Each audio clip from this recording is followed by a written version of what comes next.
The biggest financial mistake you make every day might be a belief you didn't choose. You inherited it from family, from school, from culture, from people who genuinely wanted the best for you. And that's exactly why it's so dangerous. Because when a belief feels normal, you stop questioning it. You just live by it. You work harder, save when you can, try to be responsible, try to stay out of trouble. And yet somehow, despite doing everything you were told was financially smart, you still feel like wealth stays just out of reach. A little further ahead, a little beyond your grasp. The uncomfortable truth is that rich people often don't make money because they know more about money. They make money because they think differently about what money actually is. And if that's true, then a disturbing question appears. What if the reason you feel financially stuck isn't because you're missing information?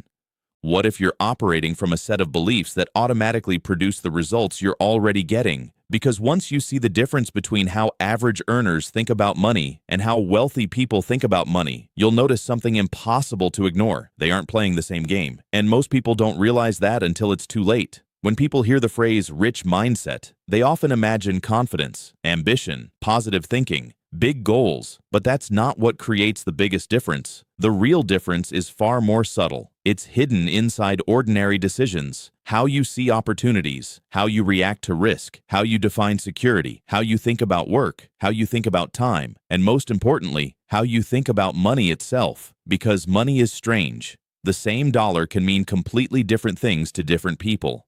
One person sees spending power, another sees future freedom. One sees something to protect, another sees something to deploy. And those different interpretations quietly shape entire lives. The surprising part? The beliefs holding people back financially often sound responsible, reasonable, even intelligent, which is why they survive for decades. Let's start with one belief almost everyone accepts without question, and it may be costing more than any financial mistake you've ever made. Section 1. The belief that work creates wealth. Picture someone finishing a long day. They're exhausted, their schedule is packed, their responsibilities never seem to end, and despite all that effort, money still feels tight. Not desperate, just tight. The kind of tight where every raise disappears, every extra dollar gets absorbed, every year feels surprisingly similar to the year before. So naturally, they come to a conclusion. I need to work harder. Seems logical. Work creates money. More work should create more money. Problem solved. Except that's where something strange happens. Many people spend years working harder and never experience meaningful wealth. Their income increases, their stress increases, their responsibilities increase, yet freedom barely moves. Why? Because they've confused income with wealth. And those are not the same thing. Income is what you earn. Wealth is what continues working when you stop. That distinction changes everything. Most people are trained to think like employees even when discussing wealth. Trade time, receive money, repeat. Nothing wrong with that. But there's a hidden limitation. Time is finite. You only have so much of it, which means eventually, effort hits a ceiling. The wealthy often understand something earlier. Money can work, skills can work, assets can work, systems can work, relationships can work, ideas can work. They stop asking, how can I work more? And start asking, how can this continue creating value without my constant involvement? That question sounds simple. It's not. Because it forces you to stop thinking like a worker and start thinking like an owner. Even if you don't own a business, even if you have a normal job, the mindset shifts. You begin noticing leverage. You begin noticing assets. You begin noticing opportunities that were invisible before. And here's the uncomfortable part. Many people secretly take pride in being overworked. It feels productive. It feels responsible. It feels admirable. But being busy and becoming wealthy are not the same thing. Sometimes they're moving in opposite directions. Because the goal isn't maximum effort. The goal is maximum effectiveness. The goal is building something that outlives today's work. And once you understand that, another question appears. If wealth isn't primarily created through harder work, then why do some people continue building wealth while others stay trapped in an endless cycle of effort? The answer begins with another belief, one that sounds incredibly responsible, yet quietly keeps millions of people financially stuck.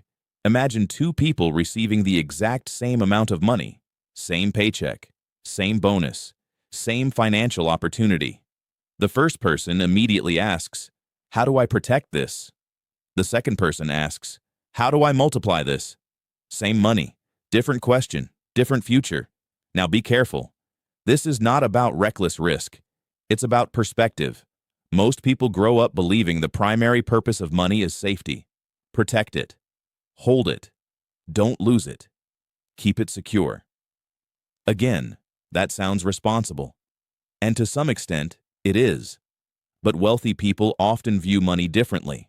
They see money as a tool, a worker, a resource with a job, and money sitting still isn't doing its job.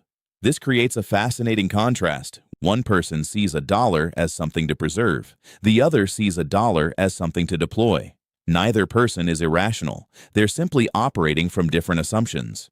And assumptions shape behavior. Think about opportunities. The average person often evaluates opportunities through the lens of loss. What if this fails? What if I waste time? What if I lose money? The wealthy often evaluate opportunities through a different lens. What if this works? What if I learn something valuable? What capability could this create? Notice the difference. One mindset is trying to avoid pain. The other is trying to create possibility. This isn't about optimism. It's about orientation. Your mind naturally moves toward whatever question you repeatedly ask. And over years, those questions compound. One person becomes increasingly defensive. The other becomes increasingly strategic. But here's where things become really interesting, because underneath the beliefs about work, underneath the beliefs about security, underneath the beliefs about risk, there's a deeper psychological force controlling everything, a force that determines how you interpret money before money ever enters the conversation. And once you see it, you'll understand why two people can receive the same financial advice and produce completely different results. The deeper force underneath wealth is identity, not income, not education, not even opportunity, identity. Because every financial decision you make passes through a hidden filter. The filter is your belief about who you are. Think about how often people say things like, "I'm just not good with money. I've never been a business person. I'm not the investing type. I don't understand finances." Those statements sound harmless, but they aren't observations. They're instructions. Every time you repeat them, your brain treats them as part of your identity. And identity always tries to stay consistent. That's why people can learn powerful financial concepts and still never apply them. The information isn't the problem. The identity is. Imagine someone who sees themselves as a spender. Every saving decision feels painful. Someone who sees themselves as financially confused avoids learning. Someone who sees themselves as unlucky interprets every setback as proof. The behavior follows the identity, not the other way around. Now think about wealthy people. One of the biggest differences isn't confidence, it's ownership. They tend to see themselves as creators rather than consumers. That distinction matters. Consumers ask, "What can money buy?" Creators ask, "What can money build?" Consumers focus on outcomes. Creators focus on inputs. Consumers wait for opportunities. Creators develop capabilities. And over time, capabilities create opportunities. Here's a simple analogy. Imagine two people receiving the same map. One person believes they're capable of reaching the destination. The other believes they're lost before the journey even begins. The map is identical, but only one person uses it effectively. That's what happens with financial education. The advice isn't always different. The identity interpreting the advice is, which explains something most people never understand. Why some people hear one idea and transform their lives, while others hear the same idea and continue exactly as before. Because information changes knowledge, identity changes behavior, and behavior changes outcomes. But now, a practical question appears. If identity is the root, how do you actually change it? Because positive thinking alone won't do it. Motivation fades, inspiration fades, videos end, life gets busy. So what creates lasting change?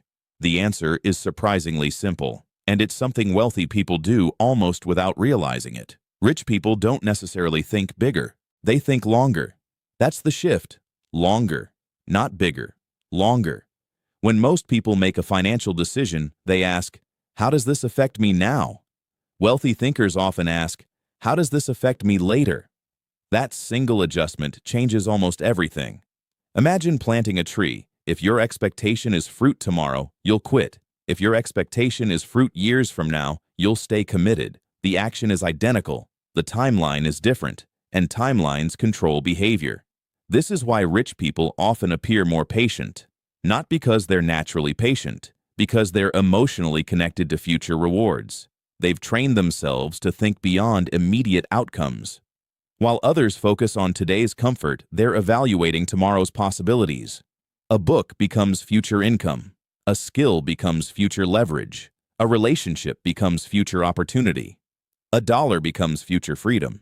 Everything gets viewed through a longer lens. And here's the practical shift. Stop asking, what does this cost? Start asking, what does this create?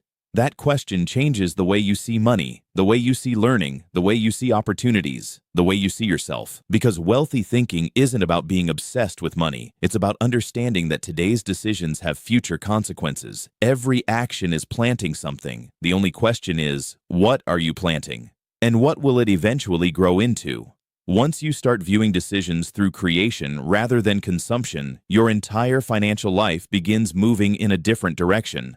Not instantly, but consistently. And consistency is where wealth is born. Let's go back to the uncomfortable truth from the beginning. What if the biggest financial mistake you make every day is a belief you never chose? Now you can see why that question matters.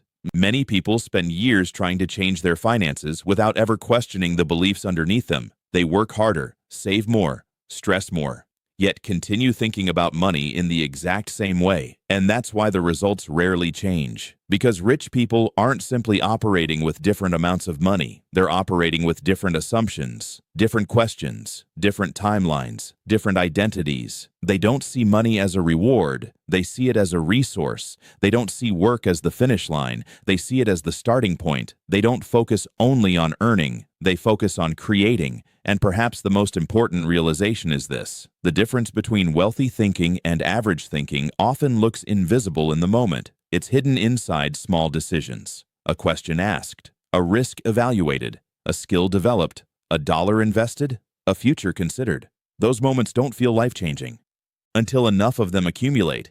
Then they look like success. Then people call it luck. But it was never luck. It was perspective. And the moment your perspective changes, your financial future can begin changing too. One decision at a time, one belief at a time, one new way of thinking at a time.